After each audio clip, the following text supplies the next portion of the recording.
Present మీరు ఇప్పుడు work చేయటం ఆపేసి ఎంతకాలం అయింది?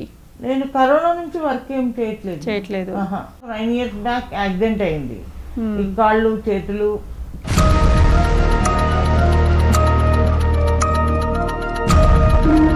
ఏపీ మేకప్ ఆర్టిస్ట్ యూనియన్ హైదరాబాద్లో స్థాపించినప్పుడు కష్టపడి చేసింది మేము. వాళ్ళు కూడా ఏం సాయం చేయలేదు. నా కార్డు డబ్బులే మొత్తానికి ఎగ్గొట్టేసి పైకి వెళ్ళిపోయాడు ఆయన. కానీ ఎంతోమందికి నేను కార్డులు ఇప్పించాను, వర్క్ నేర్పించాను.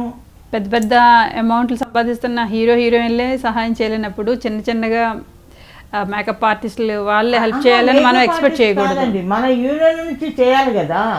ఈరోజు మీరు డెత్ ఫండ్ 10 lakhs తీసుకుంటున్నారు.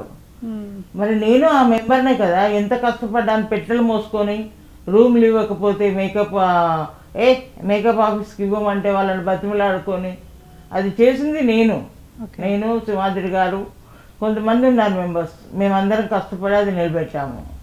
అది దానికి వాల్యూ లేదు. ఇప్పుడు వచ్చిన వాళ్ళంతా ఇలా కాళ్ళ గెరేస్తారు. మాది అంటే పాత ట్రెండ్ వెళ్ళాక కొత్త ట్రెండ్ వాళ్ళ స్టైల్ వాళ్ళు ఏదో నడిపిస్తారు. పట్టించుకోను ఎప్పుడు కూడా. నేను ఏ మేకప్ మెన్, ఏ హెయిర్ డ్రెస్సర్స్ ఎవరితో కూడా ఏమీ మాట్లాడను. నేను వెళ్ళానంటే నా వర్క్ చేసుకొని వస్తాను. కానీ మా హెయిర్ డ్రెస్సర్స్, మా మేకప్ మెన్స్ నన్ను చూస్తే ఎందుకో తెలీదు.